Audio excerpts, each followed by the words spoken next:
Good afternoon and welcome to our latest Milwaukee Press Club Newsmaker virtual situation. I am Press Club President Gene Miller of 620 WTMJ. Thank you so much for joining us. We have a big crowd today, so if you have any questions, feel free to chime in, and I will read those at the end if our panel hasn't addressed any and all of those beforehand. Let's do some business first and foremost. We want to thank our sponsors, our presenting sponsor, Spectrum News One, and our sustaining sponsor, Miller Koss. And we also want to welcome our event partner, WizPolitics.com. They join us for our newsmaker events, virtual and in real life. And of late, they will be virtual and moving forward too. We'll tell you about the ones we have upcoming.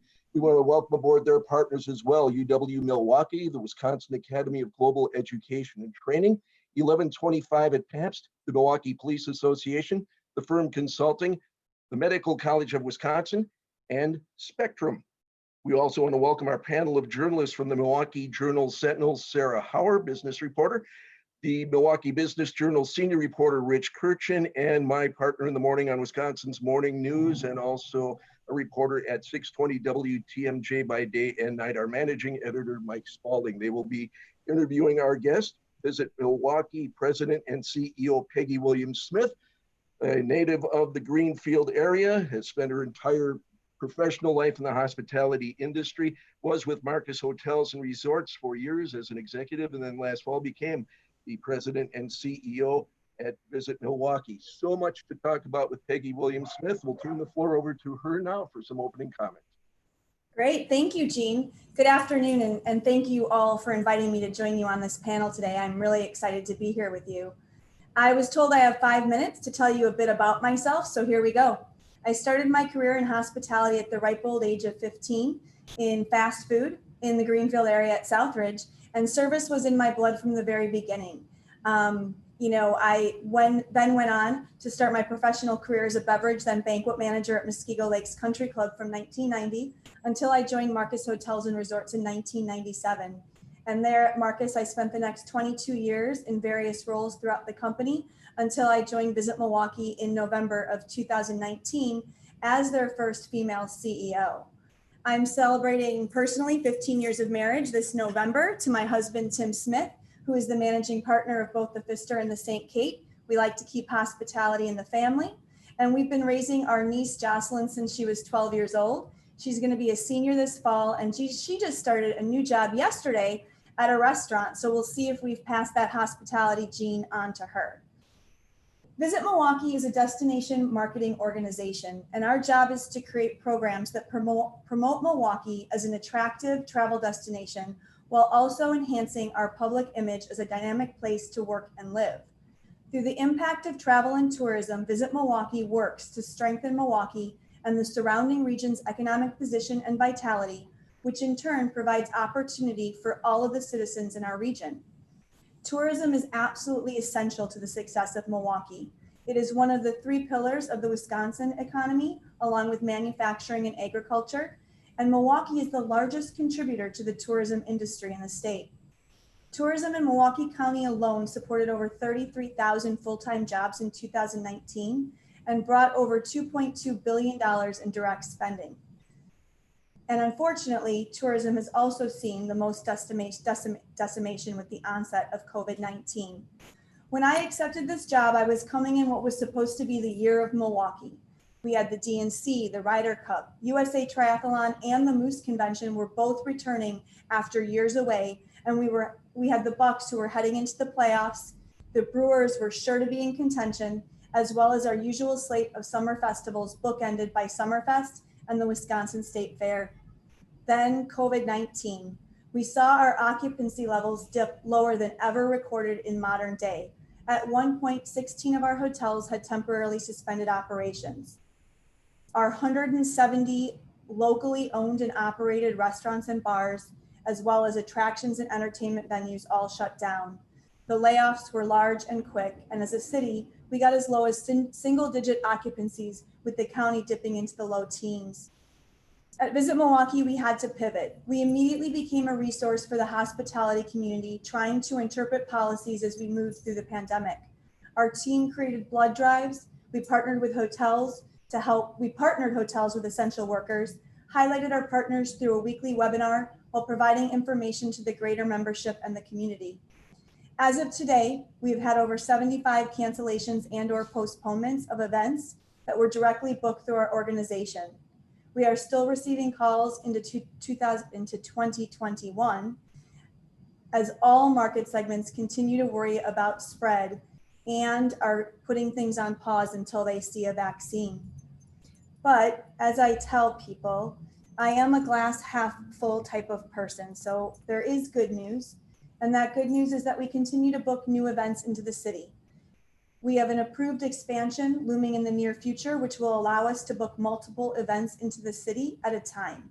We have new sales leadership in our organization who is ready to deploy a team that will aggressively sell Milwaukee as a destination. Our marketing and PR teams are always finding new and interesting ways to both market and to pitch our city. We know that leisure is beginning to rebound, albeit slowly, and Milwaukee is perfectly positioned to take advantage of some of the ways that people feel safe to travel. We are within a 6-hour drive of 1/3 of the most populated areas. We have 1,400 acres of freshwater access. We have over 150 city and county parks, and we are with 1 hour driving distance of some of the most amazing golf courses in the country. Milwaukee is an easy, affordable getaway that has big city amenities without the feeling of being overcrowded. Once groups start to meet again, we have the perfect campaign, which I am excited to preview to this group as it will launch officially later this week. This campaign will help to jumpstart our economy recovery, and we call it Bring It Home. This is where you, each of you on the phone, on the Zoom call, can speak to the organizations you belong to or the companies you work for and contact us to help you find the perfect location for your next meeting, conference, work anniversary celebration, or personal celebrations. We have over 487,000 square feet of meeting space at the Wisconsin Center District alone. We have over 5,500 rooms downtown and almost 18,000 in the greater Milwaukee area, with 2 of our largest hotels connected to the Wisconsin Center. This is where you work. This is where you raise your family. This city needs you to bring your meeting home to Milwaukee. Thank you. All right, let's lead it off. Sarah Howard, start the questioning, please, and then we'll just pass it along between the 3 of you. Awesome. Thanks for being here, Peggy. So the first thing that I have to ask about, today was supposed to be the last day of the Democratic National Convention. And, we were expecting parties and Milwaukeeans could take part in so much of what that was going to be with all the people and volunteer opportunities. How can Milwaukeeans still be a part of this virtual convention, and what should they expect the city to look like at that time in August? That's a really good question. I'm not sure that I have the answer to that yet. I do know that there will be opportunities for people to participate virtually when the convention happens, but I think really what's going to depend on what it looks like locally is where we are in terms of the virus, the spread, the number of cases, and whether or not we've gone back to a place where we're seeing a decrease in cases versus an increase in cases. But I still think that there's going to be an energy in the city. The city will absolutely be highlighted, and hopefully our citizens will have a chance to walk down the street and feel the energy with their masks on, walking 6 feet apart from each other. Peggy, there were some business owners in downtown Milwaukee who at one point had advocated and kind of asked the DNC to consider moving the convention or giving it to us in 4 years, saying we're not going to get the benefit that we originally thought. I just kind of wanted to get your thoughts on if you kind of shared that sentiment and if you think Milwaukee will still be able to benefit, even though it's going to be mostly virtual. Milwaukee will still be able to benefit, but let me start with the first question. I would love every 4 years for the RNC and the DNC to be in Milwaukee. Obviously, it is certainly something that we've brought up. And at this point, I'm not sure that, we don't know who's going to win this election. We don't know who the sitting president will be 4 years from now. We don't know what it's going to look like. I'm hoping that through the good work of the team I have here at Visit Milwaukee, that we will have so many conventions in 2024 that it may be difficult to move some of them out to accommodate a large scale convention. That's my hope. based on the amount of attention we got when we first booked the convention and the national attention we continue to receive. So there's conventions that have called us in the last year that would have never considered us prior to the DNC choosing us to host this year.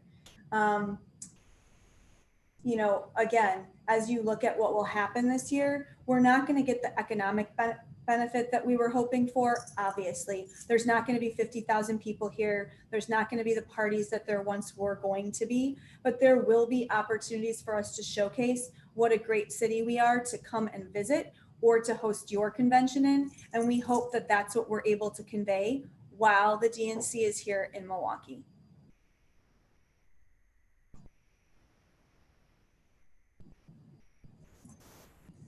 Rich, I think we need you to unmute. All right. Speaking of economic impact, the original estimate was $200 million.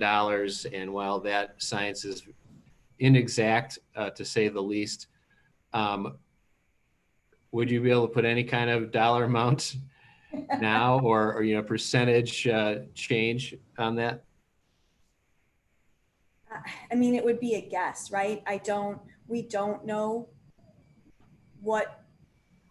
the number of hotel rooms that are going to be used, and we don't know who's going to be here. I don't have a firm grip on who's going to be here to see if whoever comes is going to have to eat, they're going to have to drink, they're going to have to shop, they're going to have to do things. So there will still be an economic impact. I just don't have a firm grip on what that will be. As soon as I do, I will be the first to be telling people what it is, but I just don't know right now.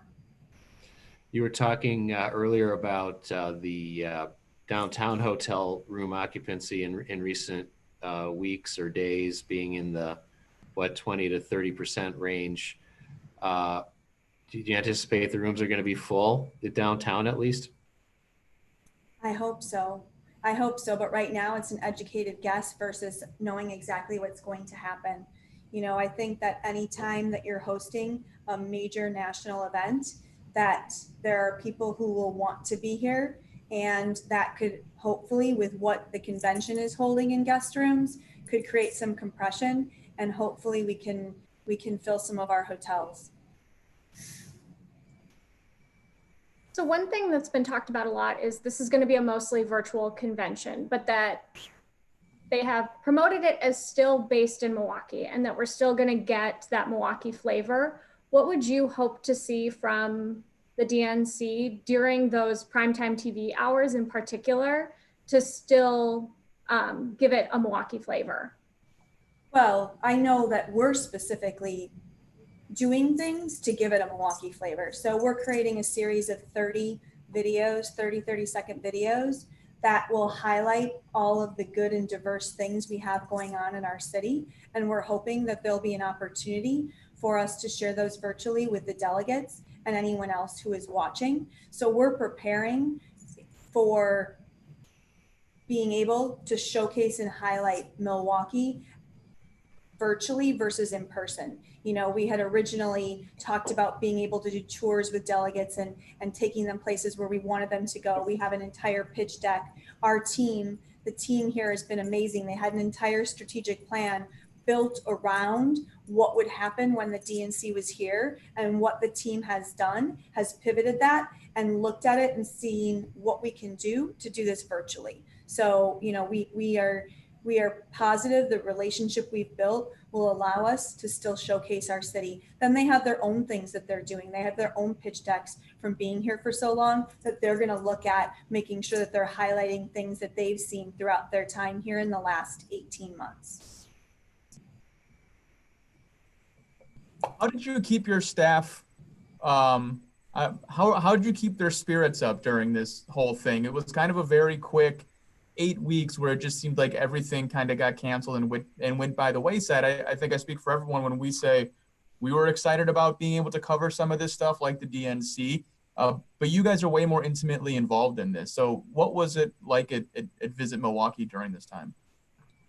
It's been hard. It's been heartbreaking. You know, I started in November, so I didn't do all of the hard work that was needed to capture the convention here in Milwaukee, but I have a team full of dedicated professionals who spent a good portion of the winter of 2019 doing everything they could to make sure that this convention would be held here in Milwaukee. And I think that it's heartbreaking for them that all of that work they put into it to see it go away. I think what we do on a regular basis is we talk about what we can and what we can't control. We can't control the virus.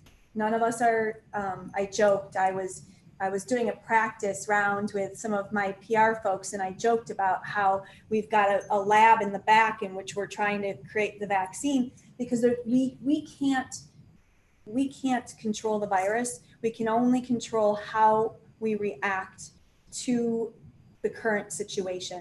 And our team is working around the clock, not just with DNC, because that's not the only thing that canceled. We had over 75 cancellations that came in. And these are all groups that our sales and our events team poured their heart and soul into. They may have gone last year on a pre-promote to sell, this event in our city for them, people to want to come here. So it's been hard. We do a weekly Zoom staff meeting, which we try to talk about the things that would be happening or something that would be fun or exciting to get our minds off of everything that was supposed to be that isn't going to happen this year.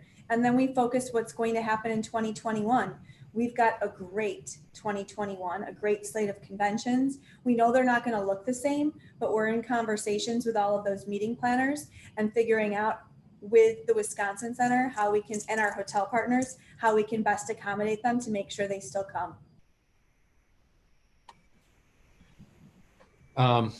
Back to the DNC, maybe the last two questions for now anyway. We talked about downtown hotels. What about the hotels in the suburban areas? I mean, both the close-in suburbs, say around the airport, Wauwatosa, Brookfield, Ozaki. What's your sense of the activity they're going to have around the DNC? It's definitely going to be less than it originally was. There are some groups that had booked outside of the DNC, outside of the block. Some of those groups booked a little further out because the rooms closer in weren't going to be available. So I think they'll still see some lift. If you look at how the county is performing versus the city, the county right now on the running 28 day is running in the high 30% occupancy, which is quite a bit higher than downtown. And that's because STAR reports that as you look at the limited service hotels, which are basically in the perimeter of the city, those are the first to start to come back. So I'm hopeful that, again, typically when downtown starts to sell out, compression is created throughout the county, and we're hoping that that is still the case with what happens with DNC. And then to go back to what you mentioned before about the 30-second video highlight reels, where would those run? How would delegates and other members of the DNC audience see those, and who are you working with to get that out there? Well, I'm talking to the DNCC right now. They don't have an agenda at this point, but they do know that we are creating these, and that we would love the opportunity to speak with the delegates face-to-face through this type of medium. They also have things available on their website, and there's also the opportunity to communicate with them where maybe we could send them links. So those are all things we're exploring right now. We don't have anything set in stone.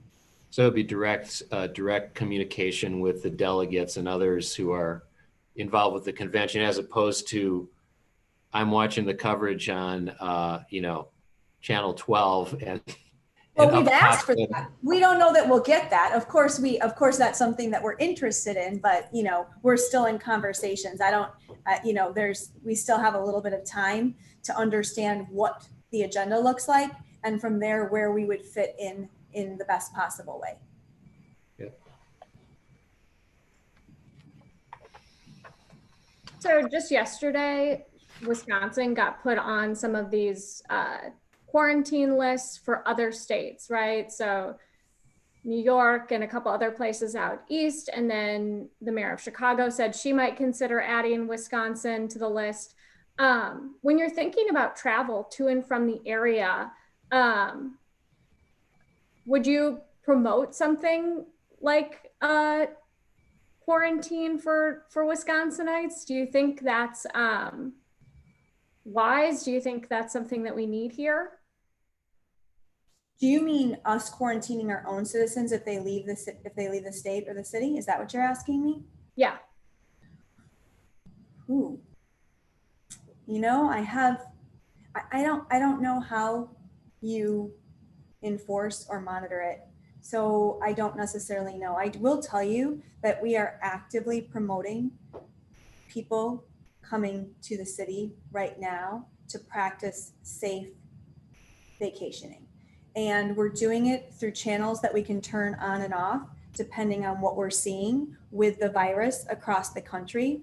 But we do know that people are traveling. I don't know about you guys, but I've been watching TV and I see the Minnesota ads all the time for on the TV to come to go visit Minnesota. So we don't want to not be promoting it, but we are promoting it in ways that talk about safe things to do. We even have a spot on our website that talks about if you're traveling by yourself, you know, making sure you're wearing your mask, making sure that you're socially distancing. We have great places to eat outside. We have great things that you can do outside. So that's kind of what we're focused on right now so that we can capture a piece of that tourism pie. But I you know, it's not my place to say if we should quarantine, but, and I don't know how you'd enforce it. I really don't. From a strategy standpoint, pitching a city, I know you just went through a couple of things you're doing right now as far as promoting safety and social distancing and stuff. Do you think strategically this will kind of change how organizations like yours pitch a city? Maybe it's not only Milwaukee, maybe it is the Twin Cities or Chicago or something like that. Oh, I think that everything has changed at this point. I think that the way people travel has changed. I think for the foreseeable future, the way that we look at marketing and advertising has to change. And if we're not looking at that, then we're not doing a service to our city. So, you know, the senior staff, my senior staff, we meet every day, twice a day. Actually, I've kind of loosened up a little bit. I think they're sick of seeing me in a little square. And then when I do work from home, I'm sure they're sick of seeing my husband behind me, not realizing that he's also on camera. But, you know, we're looking at different ways to market our city and what does that look like moving into even the beginning parts of 2021 based on all of the surveys and that we're reading. And we have to think about how we market Milwaukee to locals as well, because that's going to be incredibly important right now to keep our restaurants. Part of what makes us an amazing tourist destination is our amazing food scene. 170 locally owned and operated restaurants right here in Milwaukee. And we don't know what that's going to look like coming out of this. So we need to do whatever we can right now to make sure we're supporting those restaurants. I think some of the conversations had drifted away, but we should still be utilizing these restaurants for takeout. If you're not comfortable sitting in a restaurant, we still need to be buying gift certificates, ordering takeout, because we need these restaurants to be able to survive so that we have things to promote once we come out of this. I guess dovetailing from that, as far as changing travel habits and changing convention practices. You mentioned in your introductory remarks the fact that the Wisconsin Center has been approved for an expansion. And I guess my question is, of course, that's going to depend on the economy coming back. They're not going to proceed with that, I think, until the hospitality industry looks better and the convention industry. But do you still think you're going to need that large of a facility, even as it stands now? Are people going to go to a convention where there are hundreds or thousands of individuals packed into a small space or a large space? My excitement, yes, 100% yes. It's not as though the convention center expansion meant that we were going to do 50,000 person conventions all the time. It was meant so that we can host multiple conventions at the same time and then still have the ability for move in and move out. And people need to meet in person. right now, obviously, what you've seen with the pandemic and the safer at home orders that went into place at first, it was necessary. It was something we had to do. But when you look at productivity in terms of how people are working from home, we're doing tasks right now. You know, I'm sure that there's a higher level of productivity because you're checking things off a list, because there's a lot of things that need to happen, but no one is really looking strategically at what they need to do to move their business, their association forward, because you need that to meet in person. I can give you an example. This week is the Destinations International Convention that moved virtually, and that's the organization that oversees destination management organizations. And there was a Zoom cocktail hour with the ladies who lead destination management organizations. Well, I started in November. I've gone to exactly one of their events in person. So on the Zoom cocktail hour, I'm not part of the conversation. I don't know these people. I'm not one of them because I haven't had an opportunity to be able to meet with them, to be in a room with them, for them to understand my thought process behind it. So I definitely think that we're going to come out of this, and it might be slow. I mean, recovery is going to take time. Are we going to have 10,000 person conventions in November or January of 2020 into 2021? Probably not, but we will get back there. There is an innate need for people to be able to meet in person. So you talked about the way travel is changing. Can you be more specific about what you see in terms of the way people are traveling is changing and how Milwaukee is uniquely positioned to possibly take advantage of that? Well, right now, I think one of the biggest things is that people are traveling by car. And that does position us perfectly. As you heard in the beginning, we're located within a 6-hour drive of 1/3 of the most populated areas in the United States, which gives us the opportunity to be able to bring people via vehicle to our city for short day trips without having to be in a car for 24 or 48 hours. So I think that that's definitely something that we're looking at. I think that as you look at safety protocols and people wanting to make sure that their rooms are safe and clean, I think we were seeing a trend towards Airbnbs, whereas hotels, they can put their protocols up. They can tell you exactly what they need. I don't know that, Sarah, if you're renting out your apartment in, downtown Milwaukee, that it's going to be clean to the level that one of our hotel partners is going to be able to do that. So I think that's another thing that might change as we navigate our way through this, as we navigate our way through coexisting with the virus until there's a vaccine, and then we can start to see some more return to normalcy. I think people are looking for outdoor activities.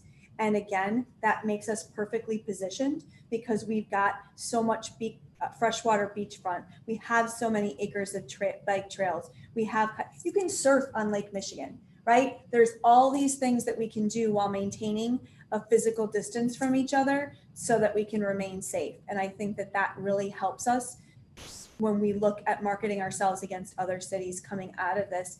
And then the fact that we have big city amenities where even though when we're crowded, you're not seeing people 17 deep walking down our sidewalks, you can space from each other. You talked about the idea of people sticking around for a day or for an afternoon instead of staying for maybe 3 days or 2 or 3 days. From your side of things, is one of those better than the other? I mean, is repeat traffic of a bunch of people coming for 8 hours as opposed to fewer people coming for more days? Do you weigh that at all, and does that change anything that your organization does? Well, we definitely want people to stay overnight. I mean, that's our number one goal, is for people to stay in our city overnight. And anyone will tell you who's been in the hotel business, which I was in the hotel business, that stayovers, the length of stay is extremely important. But I don't think at this point we can be picky. We have to take what we can get. So we're marketing the city any which way we can right now to try to bring travelers in. Enough of these short radio sound bites, Mike. Come on. let's just kidding. Here's my in-depth question. The Visit Milwaukee receives, is it the majority of your funding, or maybe 50%, somewhere in there, from hospitality sales taxes in Milwaukee County? And one reason you've had to lay off your staff was that money all but dried up for a few months. I'm just wondering, and I haven't seen any of these numbers yet, and maybe they're just coming in, but with hotels reopening, with restaurants and bars reopening in Milwaukee County, there has to be some sales tax revenue being generated.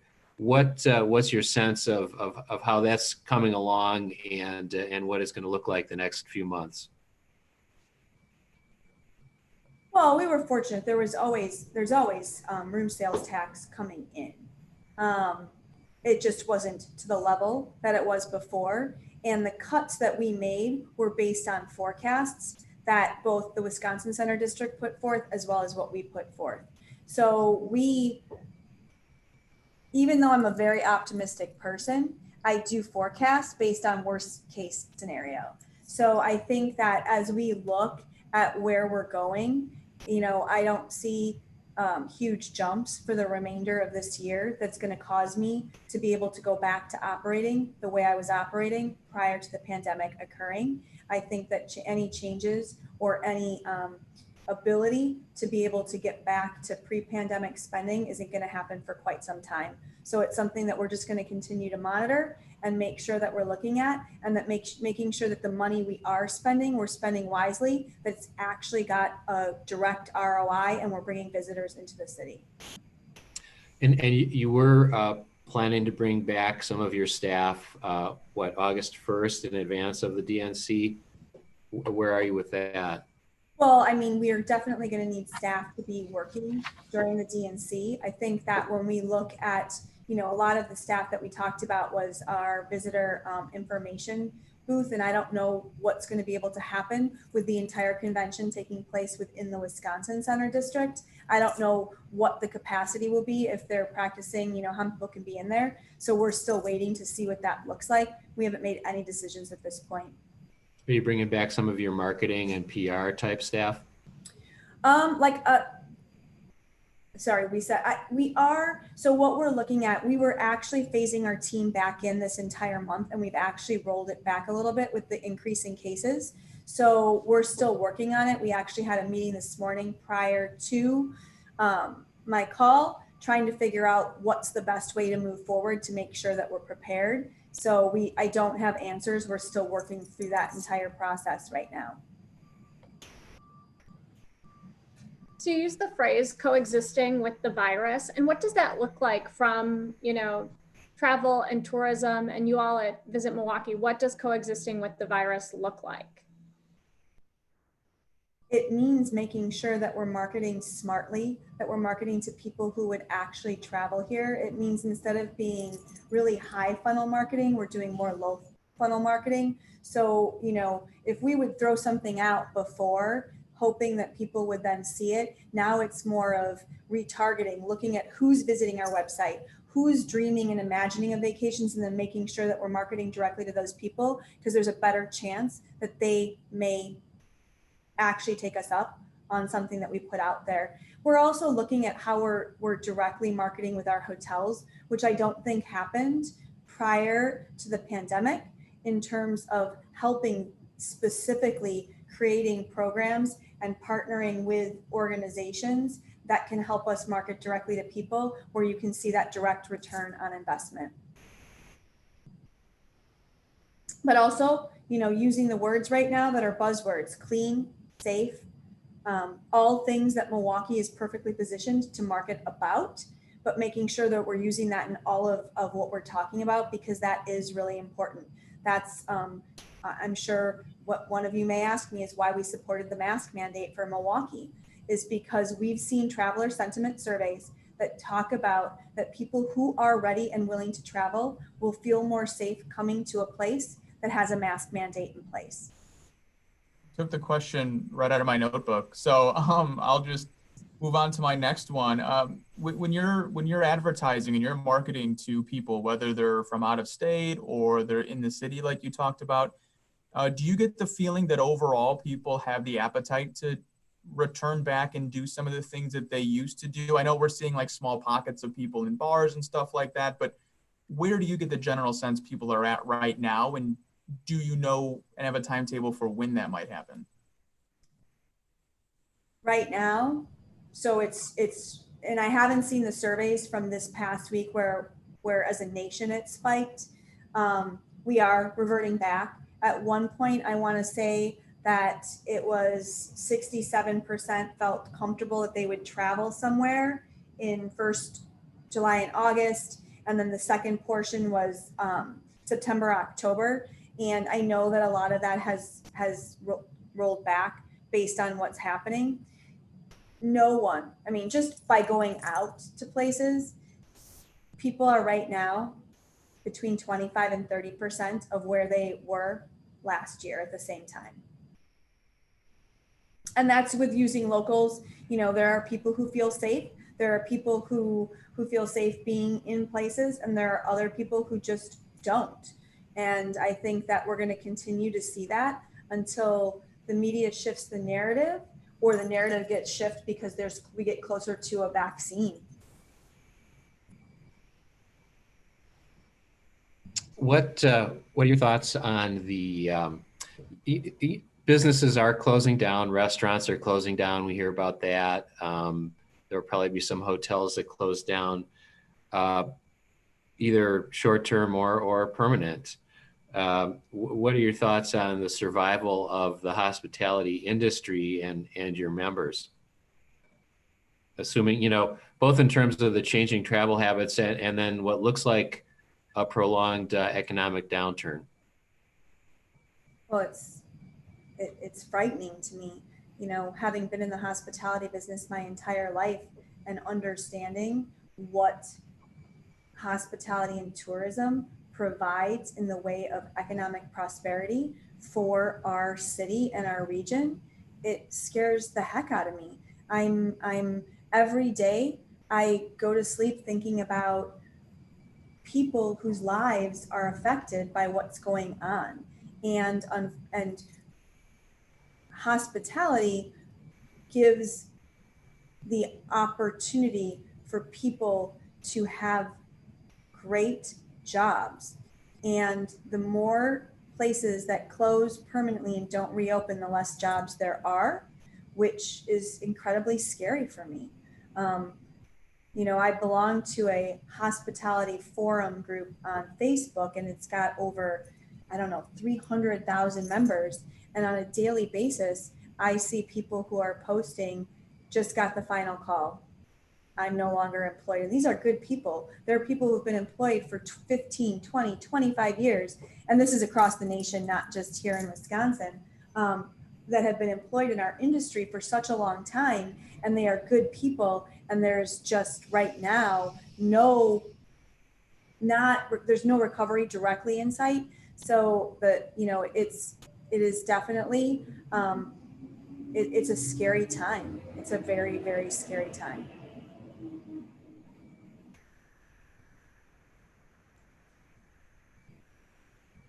Peggy, I'm curious, like, who in the hospitality industry are you most concerned about, both from a financial and jobs perspective, and from a health perspective, because the pandemic hasn't gone away?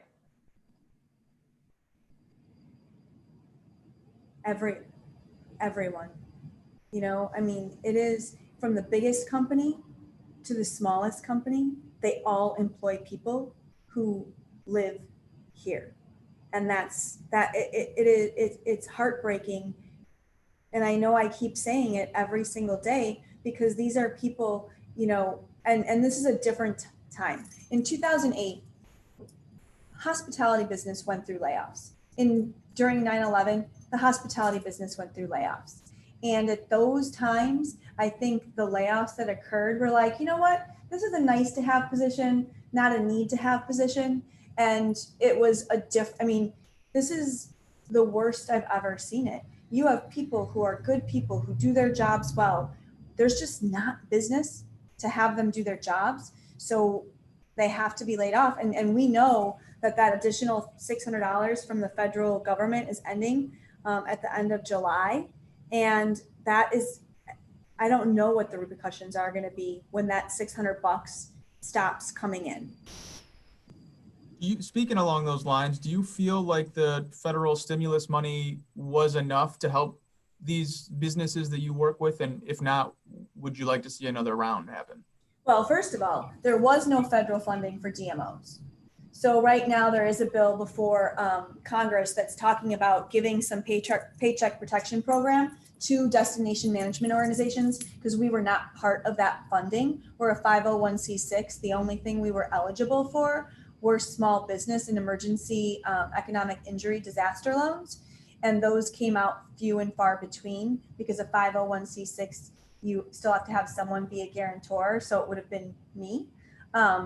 So no, I think that so much more needs to be done in order to ensure that some of these small vital businesses are able to reopen. But again, I don't know what it looks like, because throwing money at something where you don't see the end in sight probably isn't helpful as well. So, you know, I think right now the biggest thing is trying to figure out the science of the disease so that we understand and then can build a plan from there. If I was in charge of bigger things than just a DMO.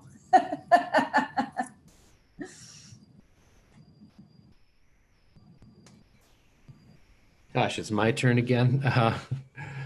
Wow. Well, this is this conversation has gotten you know, like you said, it's scary stuff. It's the economy overall has its challenges, and in an industry such as yours, which is more elective, you know, where certainly leisure travel by definition is people who you know have the money, time, and interest in booking hotel rooms and visiting destinations. Conventions really seem like it's just been an industry for a long time. Like you said, there have been these dips, certainly during the Great Recession.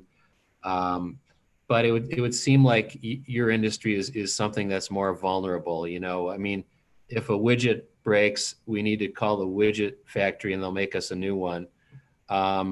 Maybe not so much if, you know, the Moose Lodge doesn't hold their convention in Milwaukee.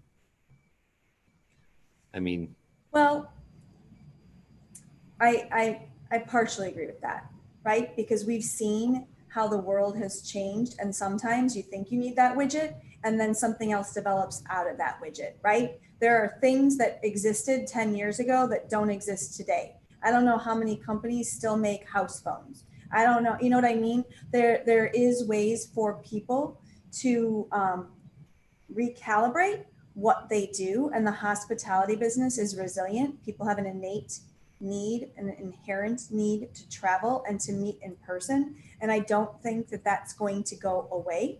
I think it will just look different.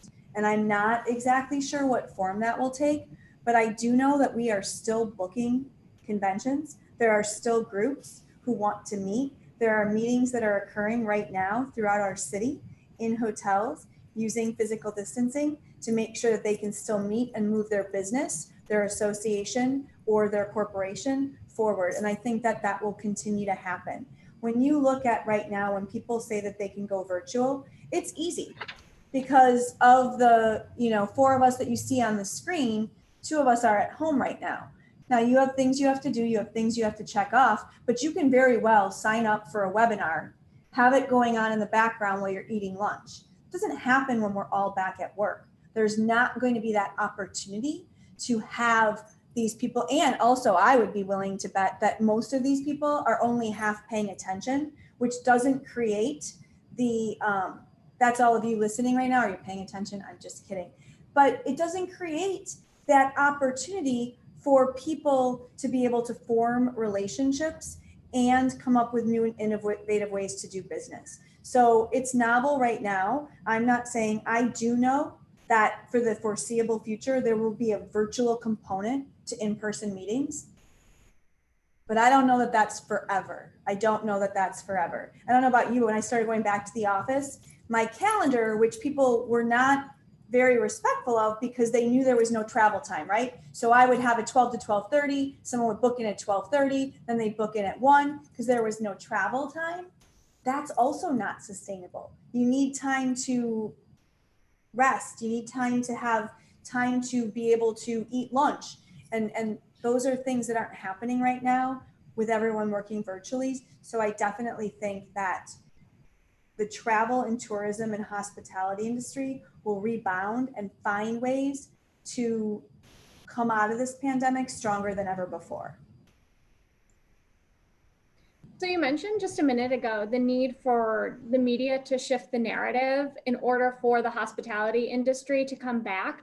What exactly did you mean by that? You know, you're in front of the press club, so what do you want to see?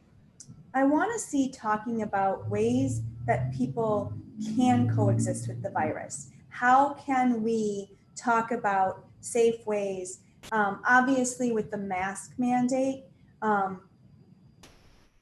it should be safer for us to be outside walking on the street because we're all wearing masks. It should be safer for us to sit outside and have a drink after work or have dinner together, and focusing on those some of the ways that people are, and believe me, the media is, I think it's just focusing on how can we spend more time talking about the good ways that people have innovated during this time frame versus always concentrating on the obviously the number of increases and the things that make a lot of people afraid to venture outside.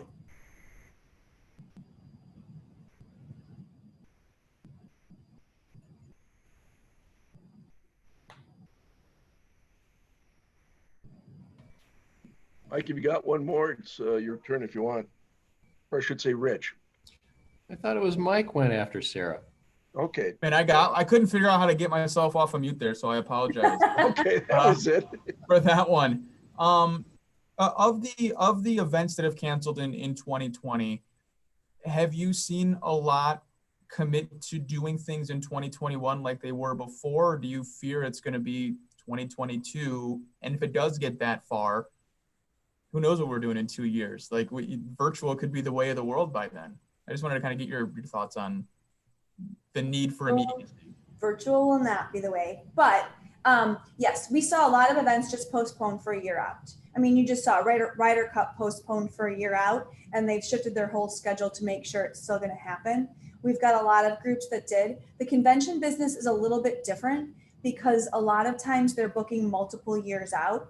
So what we're seeing is some of those groups that have canceled have had to move into future years. So maybe one of the groups that was slated to happen at the beginning of August, they already had 2021, 2022, and 2023 booked. So they're looking at us for 2024. And we are seeing that as well. Just like with anything, we're looking. We also had groups that we were talking to that may have had to pull back their RFP from us for 2021 because they had to give it to somebody else. So it's kind of like this big Tetris puzzle that our team is doing every single day to try to find ways to make sure that we can maximize the business here, and then also work with each of these conventions to make sure that they're not facing huge cancellation fees. All right, I'll hop in here because we have some questions from our viewers and the folks watching in on our various platforms. So let me dip in. Somebody wants to know how Milwaukee is faring, Peggy, compared with other similarly sized cities, I'm guessing in terms of dollars lost, opportunities lost, and also being on the rebound. Do you do any of those metrics? We do, and I will tell you that there's some cities that are far more open to hosting large events right now than some of the more conservative cities with lower number of cases. So I appreciate what we are doing. But if you look at Orlando, this week they had a 17,000 person volleyball convention. Indianapolis is doing sporting events every single week right now. So there are definitely cities that are welcoming large scale numbers of visitors. So, I don't have specifics at this point. For the first 3 months, everyone was basically shut down. There were not a lot of meetings happening, but right now there are certainly cities that are opening their arms large scale to these groups coming in. And we are being very cautious. We're working with the health department on a regular basis to make sure that when we do welcome people, it's safely and it's in a number that's manageable. It doesn't put the convention or our people here at risk.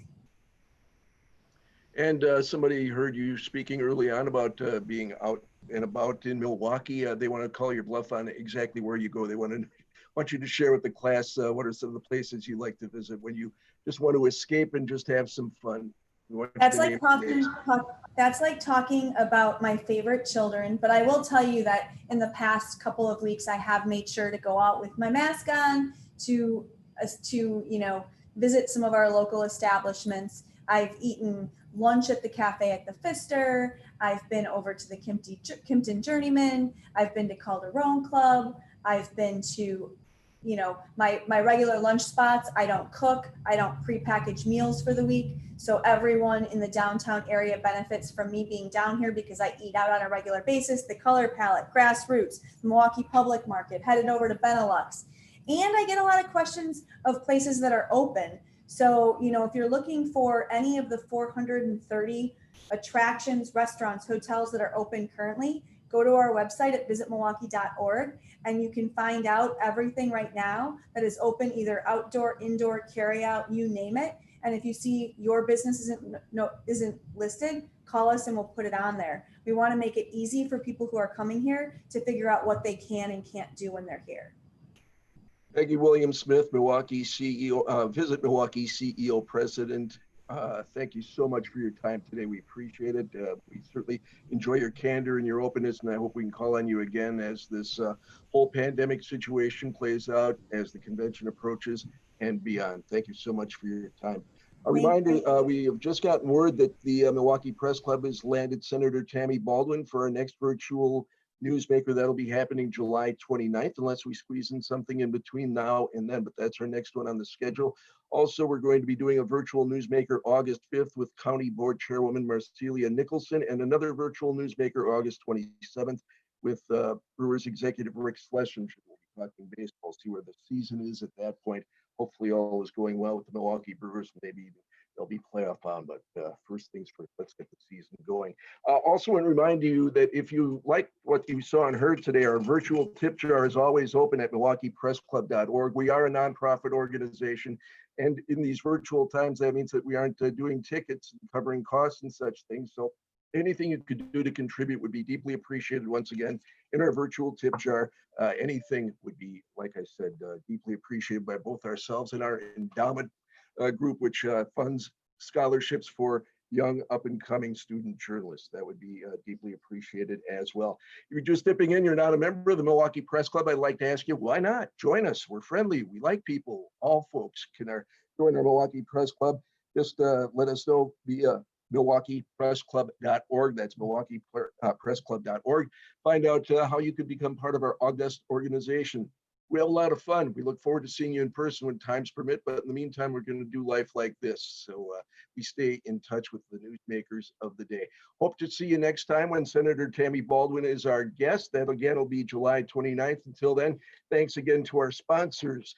That would include Spectrum News One and our sustaining sponsor, Miller Koss.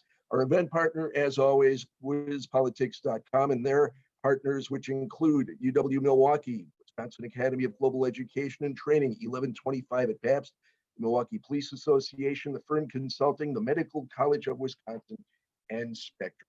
Thank you so much for your time today. We appreciate everything our participants and our panel brought to the floor. Sarah, Rich, and Mike, great questions, fun times. Peggy, thank you so much. And thanks again to everybody looking in today. We'll see you next time. I'm Gene Miller for Milwaukee Press Club. So long.